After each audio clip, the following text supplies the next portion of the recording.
चलिए प्यारे बच्चों, तो आज का टॉपिक है हमारा स्टैटिक जीके का। प्यारे बच्चों, यहाँ पर मात्र 20 टॉपिक्स आपको कवर कराऊंगा मैं बहुत कम समय में, ये समझ लीजिए। और ये जो 20 टॉपिक्स होंगे ये आपके लिए बहुत शानदार होने वाले हैं एग्जाम के लिए। ठीक है, देखिए सबसे पहला पॉइंट हमारे पास क्या है, देख रहे होंगे प्यारे बच्चों, लिखा है भारत के महत्वपूर्ण समाज संस्थापक और वर्ष। ठीक है, अगर बात करूं मैं तो एक तरफ आप देख पा रहे होंगे समाज और संस्था है, दूसरी तरफ प्यारे बच्चों संस्थापक है, और तीसरी तरफ आपको ईयर दिया गया है। ब्रह्म समाज की बात करूं प्यारे बच्चों, तो ब्रह्म समाज के संस्थापक राजा राम मोहन राय जी हैं। इन्होंने इसकी स्थापना 1828 ईस्वी में की थी। ठीक है, आर्य समाज की स्थापना स्वामी दयानंद सरस्वती ने की थी 1875 ईस्वी में। ठीक है, प्रार्थना समाज के संस्थापक आत्माराम पांडुरंग जी हैं। इन्होंने इसकी स्थापना 1867 ईस्वी में की थी। रामकृष्ण मिशन की बात करें प्यारे बच्चों, तो इसकी स्थापना स्वामी विवेकानंद द्वारा जो है 1897 ईस्वी में की गई थी।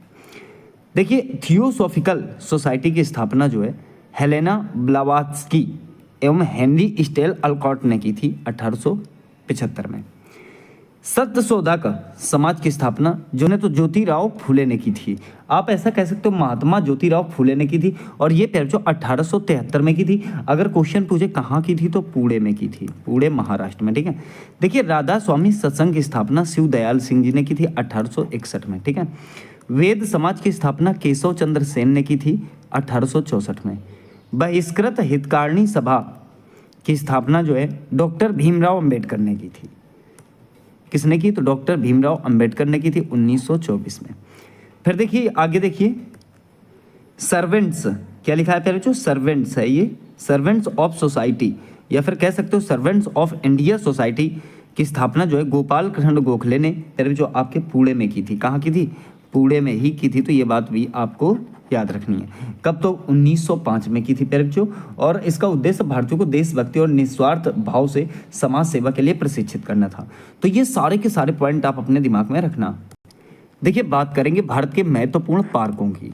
ठीक है, देखिए अगर बात करें तो जिम कॉर्बेट राष्ट्रीय उद्यान, ये प्यारे बच्चों उत्तराखंड में 1936 में इसकी स्थापना हुई थी, पहले से हैली के नाम से जाना जाता था। काजीरंगा राष्ट्रीय उद्यान ये आपका असम में 1974 में इसकी स्थापना हुई। रणथंभौर राष्ट्रीय उद्यान राजस्थान में है, और 1980 में इसकी स्थापना जो है की गई थी। फिर देखिए केवला देव राष्ट्रीय उद्यान राजस्थान में 1981 में इसकी स्थापना की गई थी। सुंदरबन राष्ट्रीय उद्यान पश्चिम बंगाल में है, इसकी स्थापना 1984 में की गई थी। गिर राष्ट्रीय उद्यान गुजरात में है, इसकी स्थापना 1975 में की गई थी। फिर देखिए कान्हा राष्ट्रीय उद्यान मध्य प्रदेश में, इसकी स्थापना 1955 में की गई थी। बांधवगढ़ राष्ट्रीय उद्यान, इसकी स्थापना प्यारे बच्चों जो है मध्य प्रदेश में 1968 में की गई थी। ठीक है, कहाँ? तो मध्य प्रदेश में, बहुत इंपॉर्टेंट पॉइंट है। ठीक है, फिर देखिए पेंच राष्ट्रीय उद्यान, ये प्यारे बच्चों आपका मध्य प्रदेश में पड़ता है, 1975 में इसकी स्थापना की गई थी।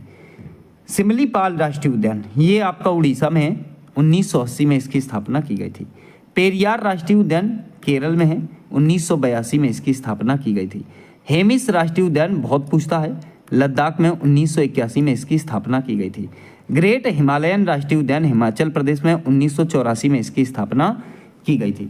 ठीक है, फिर देखिए बात करेंगे नंदा देवी राष्ट्रीय उद्यान, ये आपका उत्तराखंड में 1982 में इसकी स्थापना की गई थी।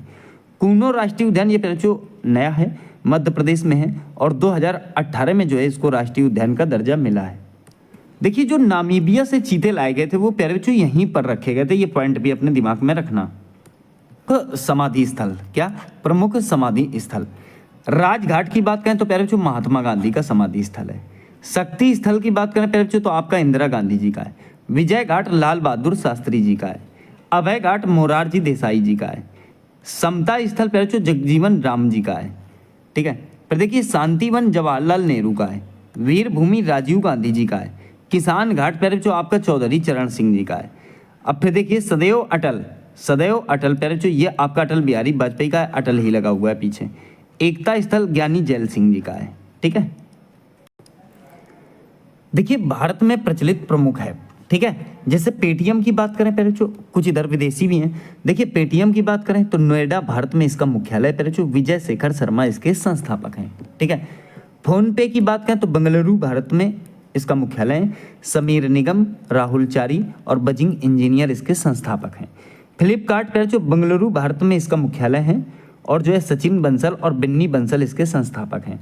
जोमेटो गुरुग्राम भारत में इसका मुख्यालय है। दीपेंद्र गोयल और पंकज चड्ढा जो इसके संस्थापक हैं।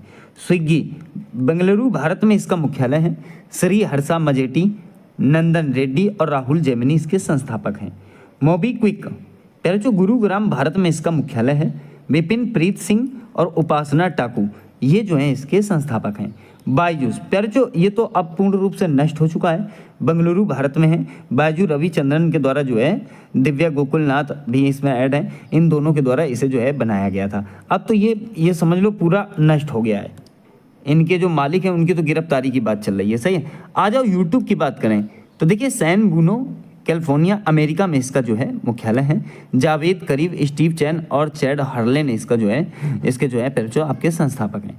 Facebook Menlo Park California America में इसका मुख्यालय है। मार्क जुकरबर्ग इस समय इसके जो है संस्थापक हैं। ट्विटर जिसे आप एक्स बोलते हो जो सैन फ्रांसिस्को अमेरिका में इसका जो है मुख्यालय है। जैक डोर्सी इसके संस्थापक हैं। इंस्टाग्राम की बात करें तो मेनलो पार्क कैलिफोर्निया अमेरिका में है जो केविन स्टॉम माइकर किगन इस समय इसके संस्थापक हैं। WhatsApp Menlo Park California America में इसका जो है मुख्यालय है। जैन कॉम ब्रांड एक्टन इसके जो है आपके संस्थापक हैं। गूगल की बात करें तो माउंटेन व्यू कैलिफोर्निया अमेरिका में इसका मुख्यालय है। लैरी पेज और सर्गेई ब्रिन ये गूगल के पैरेचो जो है आपके संस्थापक हैं। टेलीग्राम दुबई संयुक्त अरब अमीरात का पैरेचो ये इसका मुख्यालय है। पावेल डुरोव इसके जो है कौन है तो आप कहेंगे संस्थापक हैं। आइए बात करेंगे अब हैकिंग से जुड़े तथ्यों और शब्दों की। जैसे पहले जो हैकर किसे कहते हैं पहले ये समझो। वह व्यक्ति जो कंप्यूटर सिस्टम की गहराइयों को जानता है, कंप्यूटर सिस्टम को गहराइयों से जानता है। ये अच्छे और बुरे दोनों हो सकते हैं, ठीक है। सुरक्षा तोड़कर सिस्टम को नुकसान पहुंचाता है या सॉफ्टवेयर का पासवर्ड वगैरह उनसे छेड़खानी करता है, वो हैकर कहलाता है। सही। बात करें क्रैकर की, ये हमेशा नकारात्मक होते हैं। वह व्यक्ति जो लाइसेंस की तोड़ना जानता हो वो क्रैकर कहलाता है, ठीक है। अब देखिए एक होता है व्हाइट हैट हैकर, एक होता है ब्लैक हैट हैकर और एक होता है ग्रे हैट हैकर। इन तीनों को समझते हैं। देखिए व्हाइट हैट हैकर इन्हें जो है एथिकल हैकर कहते हैं। ये अनुमति लेकर सिस्टम की कमियां ढूंढते हैं ताकि उसे सुरक्षित किया जाए। कहने का मतलब ये नुकसानदायी नहीं होता है, ठीक है। ब्लैक ये होता है खतरनाक, कहने का मतलब ये अपराधी होते हैं जो चोरी या नुकसान के लिए फिर जो आपकी हैकिंग करते हैं, ठीक है।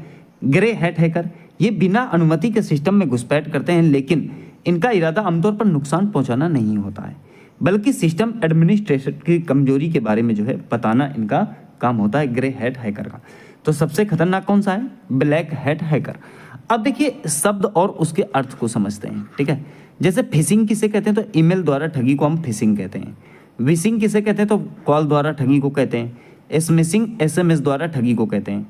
मेलवेयर हानिकारक सॉफ्टवेयर होते हैं, वायरस आदि जो है इसमें मेलवेयर सॉफ्टवेयर मतलब मालवेयर में आते हैं, ठीक है। स्पाईवेयर जासूसी करने वाला सॉफ्टवेयर स्पाईवेयर कहलाता है, ठीक है। आइए बात करेंगे अब हम भारत के महत्वपूर्ण अनुसंधान संस्थान की, ठीक है। देखिए पहला भारतीय कृषि अनुसंधान संस्थान, ये आपका नई दिल्ली में है। अखिल भारतीय आयुर्विज्ञान संस्थान, ये जो आपका ये भी नई दिल्ली में है। केंद्रीय सड़क अनुसंधान संस्थान, ये भी आपका नई दिल्ली में है। राष्ट्रीय भौतिक प्रयोगशाला, ये भी आपका नई दिल्ली में है। तो क्या क्या देखिए, एक तो कृषि अनुसंधान संस्थान, दूसरा आयुर्विज्ञान, सड़क और भौतिक, ये चार के चारों पैर कहाँ हो गए? नई दिल्ली में, ठीक है। आगे देखिए वनस्पति अनुसंधान संस्थान, राष्ट्रीय वनस्पति अनुसंधान संस्थान, ये लखनऊ में। केंद्रीय औषधि अनुसंधान संस्थान, ये भी लखनऊ में। भारतीय गन्ना अनुसंधान संस्थान, ये भी जो आपका लखनऊ में है, ठीक है। फिर देखिए राष्ट्रीय विषाणु विज्ञान, ये संस्थान जो है ये आपका पुणे में है। राष्ट्रीय डेयरी अनुसंधान संस्थान, ये जो करनाल हरियाणा में। वन अनुसंधान संस्थान देहरादून में है, ठीक है। केंद्रीय आलू अनुसंधान संस्थान जो शिमला में है। केंद्रीय चावल अनुसंधान संस्थान, ये आपका कटक में है। केंद्रीय चमड़ा अनुसंधान संस्थान, ये आपका चेन्नई में है। राष्ट्रीय पर्यावरण अभियांत्रिकी अनुसंधान संस्थान, नीरी जिसे बोलते हैं, ये जो आपका नागपुर में है। फिर देखिए राष्ट्रीय भूभौतिकी अनुसंधान संस्थान, ये आपका हैदराबाद में है। राष्ट्रीय समुद्र विज्ञान संस्थान, ये जो पणजी गोवा में है। देखिए राष्ट्रीय वैमानिकी प्रयोगशाला, ये जो आपका बेंगलुरु में है। भौतिक अनुसंधान प्रयोगशाला, ये आपका अहमदाबाद में है। रमन अनुसंधान संस्थान ये पेड़ जो आपका बेंगलुरु में है। आर्यभट्ट प्रेक्षण विज्ञान अनुसंधान संस्थान जिसे एरीज बोलते हैं ये पेड़ जो आपका नैनीताल में है। तो यहाँ पर आपने बहुत इंपॉर्टेंट जो है अनुसंधान संस्थान समझे। आइए देखते हैं भारत के महत्वपूर्ण लोक नृत्य। ठीक है, देखिए पंजाब का क्या है पेड़ तो भांगड़ा और गिद्धा बहुत इंपॉर्टेंट है। ठीक है, गुजरात का बात करें तो गरबा और डांडिया रास जो है गुजरात का गरबा बहुत इंपॉर्टेंट है। राजस्थान में पेड़ जो घूमर और कालबेलिया है। ठीक है, असम की बहू ऐसे याद रखना, असम की बहू तो असम का बिहू हो जाएगा। महाराष्ट्र का लावड़ी और तमाशा है। ठीक है, उत्तर प्रदेश का रासलीला और चरकुला नृत्य बहुत इंपॉर्टेंट है। बिहार में झझिया और जट जाटिन है। ठीक है, हरियाणा में धमाल और फाग चलता है। जम्मू कश्मीर में जो रऊफ नृत्य बहुत इंपॉर्टेंट है। ठीक है, हिमाचल प्रदेश का नाटी नृत्य बहुत इंपॉर्टेंट है। उत्तराखंड में छोलिया। मध्य प्रदेश का जो मटकी और जवारा, जवारा ये काफ़ी प्रचलित जो है नृत्य के अंतर्गत आता है। छत्तीसगढ़ की बात करें तो पंथी राउत नाचा।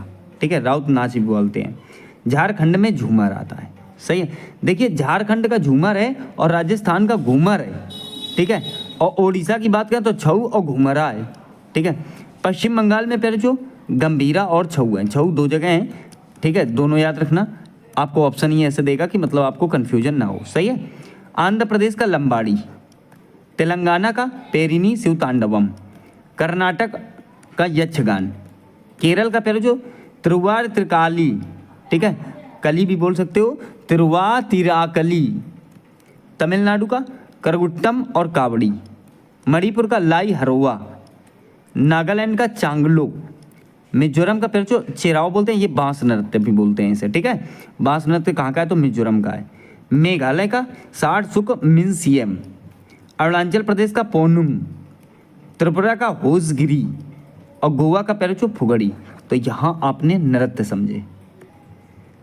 देखिए बात करेंगे भारत के महत्वपूर्ण नृत्य और उससे प्रसिद्ध जो है उससे अंतर्गत आने वाली नृत्यांगनाओं की। ठीक है, अब देखिए पहले नंबर पे भरतनाट्यम में ये तमिलनाडु का जो नृत्य है। और रुक्मिणी देवी, क्या नाम है उनका, रुक्मिणी देवी अरुणडेल जो है इसकी प्रसिद्ध नृत्यांगना है। कथक की बात करें तो ये उत्तर प्रदेश का है। सितारा देवी बहुत इंपॉर्टेंट है, कई बार एग्जाम में पूछा गया है। ओडिशा का है जो संयुक्ता पाणिग्राही इसकी जो है नृत्यांगना है। कुचिपुड़ी आंध्र प्रदेश का यामिनी कृष्णमूर्ति इसकी नृत्यांगना है। मोहिनीअट्टम केरल का है जो भारती शिवाजी इसके प्रमुख नृत्यांगना है। कथकली केरल का है और कला मंडलम क्षेमावती इसकी नृत्यांगना है। मणिपुरी की बात करें, मणिपुर का है जो दर्शना झावेरी बहुत प्रसिद्ध है। ठीक है, सतरिया बोलते हैं असम का है जो इंद्राणी रहमान का। ठीक है, फिर देखिए बात करें घूमर, घूमर राजस्थान का है। और गुलाबो सपेरा बहुत ही प्रसिद्ध नृत्यांगना है। गरबा गुजरात का है जो मल्लिका साराभाई इससे संबंधित है। बिहू असम का है। ठीक है, प्रतिमा बरुआ पांडे बहुत ही अच्छी नृत्यांगना है। ठीक है, भांगड़ा पंजाब का है जो गुरदीप कौर इससे संबंधित है। लावड़ी महाराष्ट्र का है, यमुनाबाई वाइकर जो है प्रसिद्ध नृत्यांगना है। फिर देखिए छऊ झारखंड ओडिशा और पश्चिम बंगाल में होता है। ससधर आचार्य इससे संबंधित है। ठीक है, रासलीला उत्तर प्रदेश का है। स्वप्न सुंदरी इससे संबंधित है। तो प्यारे बच्चों यहाँ पर आपने एक बार और स्टडी करना इसे। ठीक है, देखिए भारत के प्रमुख वादक और वाद्य यंत्र। सही है, पंडित रविशंकर सितार से संबंधित हैं। उस्ताद विलायत खान सितार से संबंधित हैं। उस्ताद बिस्मिल्लाह खान शहनाई से संबंधित हैं। पंडित हरिप्रसाद चौरसिया बांसुरी से संबंधित हैं। पंडित शिव कुमार शर्मा संतूर से संबंधित हैं। उस्ताद अमजद अली खान ये सरोद से संबंधित हैं। उस्ताद अल्लाह रखा पेरचू ये तबला से संबंधित हैं। उस्ताद जाकिर हुसैन तबला से संबंधित हैं। ठीक है, पंडित किशन महाराज ये भी तबला से संबंधित हैं। पंडित जसराज हारमोनियम से संबंधित हैं। टी.एच. विनायकम पेरचू घटम से संबंधित हैं। एल सुब्रमण्यम वायलिन बजाते हैं।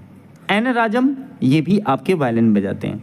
उस्ताद सुल्तान खां ये आपके सारंगी बजाते हैं। पंडित भजन सोपारी ये पहले जो आपके संतूर बजाते हैं। तो यहाँ पर मोस्ट इम्पॉर्टेंट जो है आपने क्या समझे, वाद्य यंत्र और वादक। देखिए विश्व की प्रमुख जनजातियाँ किसकी, तो विश्व की प्रमुख जनजातियाँ। देखिए एस्किमो क्या है पहले बच्चों, ये एस्किमो जनजाति। तो ये एस्किमो जनजाति उत्तरी अमेरिका के कनाडा, ग्रीनलैंड और साइबेरिया क्षेत्र में पाई जाती है। कहाँ? तो साइबेरिया क्षेत्र में पाई जाती है। फिर यूकादिर, ये साइबेरिया की है, पहले जो साइबेरिया में रहने वाली जनजाति है और ये मंगोलाइड प्रजाति से संबंधित जनजाति है। इसकी आंखें आधी खुली होती हैं और रंग इनका हल्का पीला होता है। ठीक है। एनू की बात करें तो ये जापान की जनजाति है। बुशमैन, ये दक्षिण अफ्रीका और अफ्रीका के कालाहारी मरुस्थल में पाई जाने वाली जनजाति है। अफरीदी, ये पहले जो पाकिस्तान की है। माओरी, न्यूजीलैंड और ऑस्ट्रेलिया में पाई जाती है। मसाई, अफ्रीका के कीनिया में पाई जाने वाली जनजाति है। जुलू, दक्षिण अफ्रीका के नेटाल प्रांत की ये जनजाति है। फिर देखिए बात करें, पहले जो ये बद्दू जनजाति है, कौन सी है? बद्दू, ऐसे लिखा मिलेगा आपको, बद्दू। ठीक है। अरब के मरुस्थल में पाई जाने वाली जनजाति है। पिग्मी, कांगो बेसिन अफ्रीका की जनजाति है। ठीक है। देखिए पापुआ जनजाति न्यू गिनी की है। ठीक है। रेड इंडियन, ये दक्षिण अमेरिका की जनजाति है। लेटस, ये फिनलैंड और स्कॉटलैंड की जनजाति है। खिरगीज, ये मध्य एशिया के स्टेपी क्षेत्र में निवास करने वाली जनजाति है। बोरो, अमेजन बेसिन में पाई जाने वाली जनजाति है। बेद्दा, ये पैर जो आपके श्रीलंका की जनजाति है। सेमांग मसेरिया की बहुत बड़ी जनजाति है। माया, ये मैक्सिको में निवास करती है। फुलानी, अफ्रीका के नाइजीरिया क्षेत्र में निवास करती है। ठीक है। बाटू, ये पैर जो दक्षिणी एवं मध्य अमेरिका की बहुत इंपॉर्टेंट जनजाति है। बोअर, ये दक्षिणी अफ्रीका की जनजाति है। ठीक है। देखिए 2026 के महत्वपूर्ण सम्मेलन, APEC शिखर सम्मेलन 2026 में कहाँ आयोजित हुआ? तो चाइना में। ठीक है। देखिए APEC के बारे में थोड़ा समझ लो। Asia Pacific economic cooperation, Asia प्रशांत आर्थिक सहयोग है। पहले ये प्रशांत महासागर के तटवर्ती देशों का एक प्रमुख जो है क्षेत्रीय आर्थिक मंच है। ठीक है। इसकी स्थापना जो है अगर मैं बताऊं पहले तो 1989 में की गई थी। कब की गई थी? 1989 में इसकी स्थापना की गई थी। और ये भी ध्यान रखना है पहले सदस्य देश 21 हैं इसमें। कितने सदस्य देश हैं? 21 देश जो है इसमें जुड़े हुए हैं और जिसमें अमेरिका, चीन, जापान, ऑस्ट्रेलिया जैसे देश इसमें जो है शामिल है। ठीक है। देखिए COP31 2026, ये इसका जो है आयोजन कहाँ हुआ था? तो तुर्की में हुआ। ठीक है। G20 शिखर सम्मेलन 2026 USA में। ठीक है। ब्रिक्स सम्मेलन 2026 भारत में। नाटो शिखर सम्मेलन 2026 ये तुर्की में। ग्लोबल बिग कैट्स समिट 2026 ये भारत में। संयुक्त राष्ट्र महासागर सम्मेलन 2026 का ये पेरचू केन्या में आयोजित होगा। भारत विद्युत शिखर सम्मेलन 2026 ये आपका नई दिल्ली में आयोजित होगा। विश्व सतत विकास शिखर सम्मेलन 2026 में नई दिल्ली में आयोजित होगा।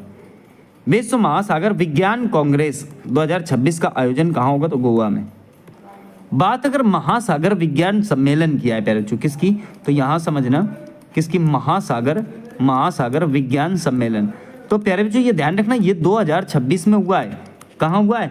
2026 में। और 22 से 27 फरवरी को हुआ था यूके में ग्लासगो जो स्थान है वहाँ पर हुआ था। तो ठीक है। फिर देखिए अंतर्राष्ट्रीय स्पाइस सम्मेलन 2026 ये कोच्चि में हुआ। ठीक है। बायो एशिया 2026 अंतर्राष्ट्रीय सम्मेलन ये हैदराबाद में हुआ। पैचू इंडिया AI इम्पैक्ट समिट 2026 नई दिल्ली में जो है हुआ था। 39वां अफ्रीकी संघ शिखर सम्मेलन ये आपका इथियोपिया में हुआ। ठीक है। फिर देखिए अंतर्राष्ट्रीय बांध सुरक्षा सम्मेलन 2026 का आयोजन बंगलुरु में हुआ। भारत बोधन AI सम्मेलन 2026 दिल्ली में। विश्व सी फूड कांग्रेस 2026 का आयोजन जो है चेन्नई में किया गया। ठीक है। तो कहाँ हुआ कांग्रेस 2026 का? कौन सा? विश्व सी फूड कांग्रेस 2026 का आयोजन चेन्नई में हुआ था। ये चेन्नई ट्रेड सेंटर में हुआ था पेरचो और ये 11 फरवरी 2026 को आयोजन हुआ था। ठीक है। प्लास्ट इंडिया 2026 का आयोजन आपका नई दिल्ली में हुआ। ठीक है। ब्लैक स्वान समिट इंडिया 2026 का आयोजन ओडिशा में हुआ। फिर देखिए विश्व सरकार शिखर सम्मेलन 2026 का आयोजन जो है पेरचो आपका दुबई में हुआ। पहला वैश्विक बिग कैट्स सम्मेलन यह आपका नई दिल्ली में हुआ। 7वां इंडिया अंतर्राष्ट्रीय सीवीड एक्सपो समिट 2026 का आयोजन कोच्चि में हुआ। विम्स इंडिया 2026 का आयोजन हैदराबाद में हुआ। दूसरा ग्लोबल बांध शिखर सम्मेलन का आयोजन नई दिल्ली में हुआ। लोकतंत्र व चुनाव प्रबंधन भारत अंतर्राष्ट्रीय सम्मेलन नई दिल्ली में हुआ। विश्व आर्थिक मंच 2026 का आयोजन दावोस में किया गया। विश्व की सबसे बड़ी प्रदर्शनी इंटरसेक 2026 का आयोजन दुबई में हुआ। 52वां G7 शिखर सम्मेलन 2026 को जो है फ्रांस में आयोजित ये वाला प्यारे जो होगा, ठीक है। तो 15 ये जो है आपका 15 से 17 जून है, कितना 15 से 17 जून आपका 2026, ठीक है। तो ये पॉइंट आप यहाँ पर याद रखना। चलिए बात करेंगे, अगला पॉइंट है हमारा जनगणना 2027 के बारे में, ठीक है। इसके महत्वपूर्ण तथ्य समझते हैं पहले हम। देखिए भारत सरकार ने जनगणना 2027 का ब्रांड एम्बेसडर जो है बनाया है सुदर्शन पटनायक जी को, ठीक है। वर्ष 1872 में लॉर्ड मेयो के समय पहली जनगणना हुई थी। इस प्रकार 2027 की जनगणना देश की 16वीं जनगणना है, ठीक है। स्वतंत्रता के बाद पहली जनगणना 1951 में हुई थी। इस क्रम में 2027 की जनगणना 8वीं जनगणना है, लेकिन डिजिटल के तौर पर पहले जो दूसरी जनगणना है। और ये भी याद रखना, इसमें जो है प्रथम व्यक्ति कौन सा काउंट किया जाता है, तो हमारे देश का प्रथम व्यक्ति जो होता है वो राष्ट्रपति होता है। उस हिसाब से माननीय द्रौपदी मुर्मू जी है जो है इनको काउंट किया गया है, ठीक है। फिर देखिए जनगणना 2027 का मुख्य नारा जो है जन भागीदारी से जन कल्याण है। क्या है? जन भागीदारी से जन कल्याण। जनगणना 2027 का आधिकारिक शुभंकर प्रगति और विकास जी को बनाया गया है। 1931 के बाद पहली बार 2027 में जनगणना जो है जाति आधारित गणना को भी जोड़ा गया है, ठीक है। आगे देखिए वर्तमान भारत के महापंजीयक एवं जनगणना आयुक्त कौन बनाए गए हैं, तो मृत्युंजय कुमार नारायण जी को जो है बनाया गया है। जनगणना 2027 में प्रथम चरण में कुल 33 प्रश्न पूछे जाएंगे। इसे हाउस लिस्टिंग एवं हाउसिंग जनगणना कहा जाता है, ठीक है। चरण प्रथम की बात करें तो 1 अप्रैल से 30 सितंबर 2026 तक चलेगा और चरण द्वितीय फरवरी 2027 से शुरू होगा, ठीक है। जनगणना 2027 का आयोजन जनगणना अधिनियम 1948 के तहत किया जा रहा है।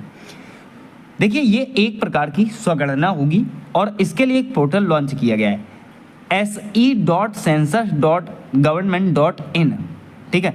तो ये आपको याद रखना है, कभी पूछ ले पोर्टल पूछ ले तो आप बता सको, ठीक है। जनगणना 2027 का अनुमानित बजट जो रखा गया है 11,718.24 करोड़ रखा गया है, ठीक है। जैसे अगर कोई व्यक्ति जो मान लो टीचर वीचर जो लगाए गए हैं इनको 25,000 रुपये पर व्यक्ति तो दिया जाएगा। इस प्रकार से जो इसका बजट है वो 11,718.24 करोड़ है, ठीक है। देखिए पहले बच्चों बात करते हैं हम आगे बंदरगाह की। किसकी बात करेंगे? बंदरगाह की। यहाँ पर पहले जो मैंने इमेज ले लिया है, अगर आप इमेज देखना चाहते हो तो बहुत शानदार तरीके से मैंने यहाँ विद जो है स्टेट विद मैप और जो है इमेज लिख लिया है। अब यहाँ पर एक बात ध्यान देना, अगर आप इमेज देखना चाहते हो तो आपको क्वालिटी थोड़ी सी बढ़ानी पड़ेगी, ठीक है। देखिए समझते हैं, यहाँ हमने ट्रिक्स का प्रयोग किया है। किसका प्रयोग किया है? फिर जो ट्रिक्स का प्रयोग किया, बहुत शानदार तरीके से आप समझिए। देखिए भारत में 13 बड़े और 200 छोटे बंदरगाह हैं जो 7500 किलोमीटर से अधिक लंबी तटरेखा को घेरे हुए हैं। बात करें तो बंदरगाह को हम दो प्रकार से समझेंगे, एक तो पश्चिमी तट के बंदरगाह और एक पहले जो आपके पूर्वी तट के बंदरगाह। पश्चिमी तट के बंदरगाह की ट्रिक क्या याद रहेगी आपको कि कान्हा मामा मंगनी को मुंबई गए, ठीक है। का से हो जाएगा कांडला, ये पैर जो आपका गुजरात में है। ज्वारी बंदरगाह है, लेकिन अब इसका नाम बदलकर जो है दीनदयाल बंदरगाह कर दिया गया है। किसका? तो कांडला जो गुजरात है। तो देखिए नहावा सोवा पैर जो ये आपका महाराष्ट्र में है। जवाहरलाल नेहरू पोर्ट सबसे आधुनिक है, ठीक है। मारमागोवा पैर जो ये आपका मारमागोवा में है। मंगलौर जो है पैर जो कर्नाटक में है। कोचीन जो है केरल में है। मुंबई आपका महाराष्ट्र में। हमने क्या बताया? कान्हा मामा मंगनी को मुंबई गए, ठीक है। ये तो ट्रिक बताई थी, तो ध्यान देना। अब देखिए हम बात करें पूर्वी तट के बंदरगाह। ट्रिक क्या रहेगी? चपाती के साथ विशाखा हल, ठीक है। तो देखिए चपाती चे से क्या हो जाएगा? चेन्नई तमिलनाडु में। पा से पारादीप ओडिशा में हो जाएगा, और चपाती ती से तूतीकोरन हो जाएगा, ठीक है। तमिलनाडु में ही है। तमिलनाडु में पहले जो दो हैं, एक तो चेन्नई और दूसरा पहले जो तूतीकोरन, ठीक है। फिर देखिए कोलकाता या हल्दिया ये आपका पश्चिम बंगाल में पड़ता है। विशाखा से विशाखापत्तनम याद रखना आंध्र प्रदेश में। एन्नोर पहले जो ये कामराज एन्नोर दोनों एक ही बात है। ये कहाँ पड़ता है? तमिलनाडु में, ठीक है। तो ये बात आपको याद रखनी है। ये हम बात कर लेते हैं थोड़ा सा पुलिस प्रणाली की। यहाँ इंपॉर्टेंट पॉइंट को हम समझेंगे। देखिए यूपी पुलिस का सर्वोच्च अधिकारी कौन होता है? तो पहले जो डीजीपी होता है, पुलिस महानिदेशक होता है। जबकि पहले जो जिले का पुलिस विभाग का सर्वोच्च अधिकारी पुलिस अधीक्षक होता है, ठीक है। पुलिस थाने कार्यालय का लिपिक रिकॉर्ड कीपर व लेखपाल जो है पहले जो हेड कांस्टेबल को कहा जाता है। ठीक है, किसे कहा जाता है? तो हेड कांस्टेबल को कहा जाता है। अब देखिए, पुलिस प्रशासन 1861 के पुलिस एक्ट के तहत जो है ये संचालित होता है। किसके? तो पुलिस प्रशासन एक्ट कब आया था? तो 1861 में, जिसके तहत पहले जो यूपी पुलिस डीजीपी पुलिस महानिदेशक जो है कार्य करता है। ठीक है, अब यूपी में यूपीपी की स्थापना जो है 1863 को हुई, प्रयागराज में इसकी स्थापना की गई थी। ठीक है, धारा 373A के तहत कोई भी पुलिसकर्मी ड्यूटी के दौरान वर्दी में जो है पैरचो शराब का या मदिरा का सेवन नहीं कर सकता, और अगर करता है तो उसे लाइन हाजिर भी किया जा सकता है, उसे सस्पेंड भी किया जा सकता है उसके उच्च अधिकारी द्वारा। ठीक है, यूपीपी को 8 जोन तथा 18 रेंज में जो है बांटा गया है। क्वेश्चन कह सकता है कि उत्तर प्रदेश पुलिस में जो है कि यूपीपी में कितने जोन है? तो आप हो गए 8 और रेंज कितनी है? तो 18। प्रत्येक जोन का प्रमुख कौन होगा? आईजी, तथा प्रत्येक जो है रेंज का प्रमुख डीआईजी होता है। सबसे बड़ी रेंज पैरचू कानपुर रेंज है, जिसमें जो है 7 जिले आते हैं। देखिए, एचएम कोर्ट की समिति के आधार पर आईजी को जो है आईजी का सिस्टम जो है 1861 में आया। आजादी के बाद पहले आईजी जो है पहले जो पीएन लहरी बने थे। बहुत इंपॉर्टेंट पॉइंट है कि आजादी के बाद पहले आईजी कौन बने? तो पीएन लहरी जी जो है आपके बने थे। मोस्ट इंपॉर्टेंट पॉइंट पहले जो ध्यान रखना। जबकि 1981 में डीजीपी का सिस्टम आया था, जिसके तहत यूपी के पहले डीजीपी महावीर सिंह गंगवार जो है बने थे। ठीक है, पुलिस जो है राज्य सूची का विषय है, जबकि दिल्ली पुलिस संघ सूची के अंतर्गत आता है, क्योंकि दिल्ली पहले जो केंद्र शासित प्रदेश है और वहां पर जो है केंद्र की चलती है। देखिए, 24 फरवरी 1981 को डीजीपी के पद को जो है स्वीकार किया गया था। ठीक है, रेलवे पुलिस का भी सबसे बड़ा अधिकारी डीजीपी होता है, क्योंकि रेलवे पुलिस जो है राज्य सरकार के अधीन होती है। ठीक है, रेलवे पुलिस जो है वैसे तो केंद्र की होती है, लेकिन मुखिया जो होंगे पहले जो वो डीजीपी ही होंगे। ठीक है, यदि पुलिस किसी भी व्यक्ति को गिरफ्तार करती है तो 24 घंटे के अंदर जो है मजिस्ट्रेट के सामने पेश करना होता है। ठीक है, मजिस्ट्रेट के सामने जो है पेश करना होता है। प्यारे बच्चों, रेलवे पुलिस को समझना आप, एक तो आरपीएफ कार्य करती है वहां। ठीक है, एक आरपीएफ कार्य करती है और एक होता है प्यारे बच्चों जीआरपी। ठीक है, 2 पुलिस काम करती हैं। जीआरपी ये जो नॉर्मल पुलिस वाले होते हैं, यही जो है जीआरपी में भर्ती किए जाते हैं। ठीक है, अब देखिए, वर्तमान में डीजीपी 1 जनवरी 2024 को जो है प्रशांत कुमार जो है बने हैं। ठीक है, तो 1 जनवरी 2024। अब प्यारे बच्चों चल रही है 2026, समझना। अब क्या चल रही है? तो 2026। अब 2026 में प्यारे बच्चों ये बदल दिए गए हैं। ये क्या कर दिए गए? 2024 में तो कौन बनाए गए थे? ये प्रशांत कुमार है। ठीक है, अब 2026 चल रही, तो आप लगाएंगे प्यारे बच्चों राजीव कृष्ण। क्या लगाएंगे? राजीव कृष्ण जी जो है वर्तमान में उत्तर प्रदेश के डीजीपी हैं। और याद रखना, ये 1991 बैच के आईपीएस अधिकारी हैं। उन्होंने जो है पदभार ग्रहण किया था। वो लगातार 5वें कार्यवाहक डीजीपी हैं। इन्होंने प्रशांत कुमार की जगह जो है ले ली है। ठीक है, तो राजीव कृष्ण जी हैं वर्तमान में। ठीक है, उत्तर प्रदेश में डॉक्टर भीमराव अंबेडकर एकेडमी मुरादाबाद में स्थित है, जबकि आर्म्ड पुलिस ट्रेनिंग सेंटर जो सीतापुर में स्थित है। ये कई बार जो है यूपी पुलिस के एग्जाम में रिपीट हुआ है। ठीक है, हमारे प्रदेश में वर्तमान में 7 पुलिस कमिश्नरियां हैं। ठीक है, देखिए, आगरा, प्रयागराज, लखनऊ, बनारस, 4 तो हो गई ये, गाजियाबाद, कानपुर, गौतम बुद्ध नगर, तो ये कितनी हो गई? 7 हो गई। प्रस्तावित मेरठ और गोरखपुर है। ठीक है, प्रस्तावित कौन है? तो मेरठ और गोरखपुर। ध्यान देना, यदि किसी व्यक्ति की मृत्यु पुलिस की निगरानी में हो जाती है तो पुलिस थाना प्रबंधक इसकी सूचना धारा 176 के तहत निकटतम जो उसके मजिस्ट्रेट होंगे उनको जो है ये जानकारी देंगे। ठीक है, अब देखिए, उत्तर प्रदेश पुलिस का मुख्यालय सिग्नेचर भवन, गोमती नगर, लखनऊ में। ठीक है, पहले जो आपका एडमिट कार्ड आता है जो पुलिस का होता है, उसमें आपका एड्रेस जो है ऊपर लिखा होता है। ठीक है, ये पॉइंट आप याद रखेंगे। कहाँ है? तो गोमती नगर, लखनऊ में। सिग्नेचर भवन याद रखना। ठीक है, सरदार वल्लभ भाई पटेल राष्ट्रीय पुलिस अकादमी हैदराबाद में स्थित है। आतंकी हमलों से निपटने के लिए कमांडो ट्रेनिंग सेंटर पहले जो आपका लखनऊ में है। ठीक है, देखिए, आर्म्ड पुलिस ट्रेनिंग सेंटर जो है 8 हैं। ठीक है, केंद्रीय पुलिस प्रशिक्षण एकेडमी जो है भोपाल में स्थित है। राष्ट्रीय पुलिस प्रशिक्षण एकेडमी जो है हैदराबाद में स्थित है। उत्तर प्रदेश में आतंकवाद विरोधी दस्ते एंटी टेरर स्क्वाड का गठन जो है 2004 में किया गया था, जिसका मुख्यालय लखनऊ है। ठीक है। एक एसटीएफ है पहले, जो एसटीएफ का गठन जो है किस सरकार ने किया था, तो आप कहोगे कल्याण सिंह की सरकार ने। एक कोई शुक्ला करके कोई आदमी थे, उनको मारने के लिए काफी कहते हैं कि भाई गुंडे आदमी थे या टेररिस्ट, मतलब टेररिस्ट नहीं थे, दबंग आदमी थे, ठीक है। सुपारी उपारी लेके लोगों को मार दिया करते थे। तो कोई शुक्ला थे, उनको मारने के लिए जो है कल्याण सिंह ने एसटीएफ का गठन किया था, ठीक है।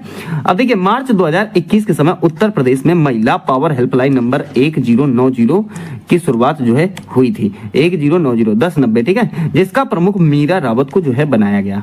एनडीआरएफ की पहली महिला कमांडो बटालियन गढ़ मुक्तेश्वर हापुड़ में जो है खोली गई है। उत्तर प्रदेश में पहली बार 3 महिला पीएसी बटालियन जो है गठित की गई हैं। रानी अवंतीबाई लोधी कहाँ है, बदायूं में है।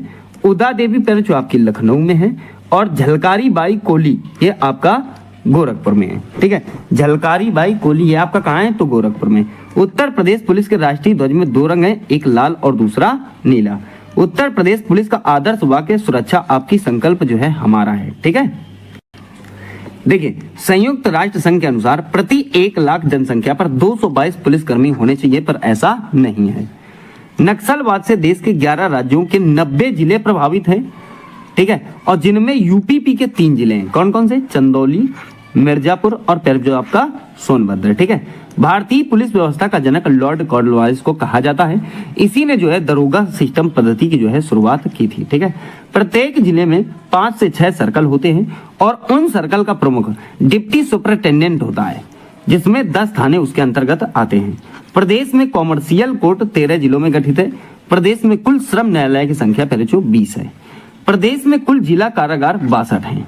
यूपी में कुल केंद्रीय कारागार 7 जिलों में मौजूद हैं, जिसमें आगरा, बरेली, फतेहगढ़, नैनी, वाराणसी, लखनऊ और इटावा जो है शामिल हैं। इनमें बरेली जिले में जो है 2 केंद्रीय जेल हैं, जबकि अन्य जिलों में एक केंद्रीय जेल है। प्रदेश में उप कारागार 2 हैं, एक तो महोबा, दूसरा आपका देवबंद। प्रथम केंद्रीय कारागार आगरा में स्थापित किया गया था, पहले जो 1844 में जो है इसकी स्थापना हुई थी। प्रदेश में आदर्श कारागार लखनऊ में 1849 में स्थापित किया गया। प्रदेश में किशोर कारागार पहले जो कहाँ है, तो आप कहोगे बरेली में है। संपूर्णानंद कारागार प्रशिक्षण संस्थान पहले जो आपका लखनऊ में है। नारी बंदी निकेतन पहले जो लखनऊ में है, ठीक है। तो इस प्रकार से यहाँ पर पहले जो आपने सारे जो है पुलिस प्रणाली से संबंधित प्रश्न और जो है आपके होमगार्ड से संबंधित प्रश्न फटाफट रिवाइज किए होंगे।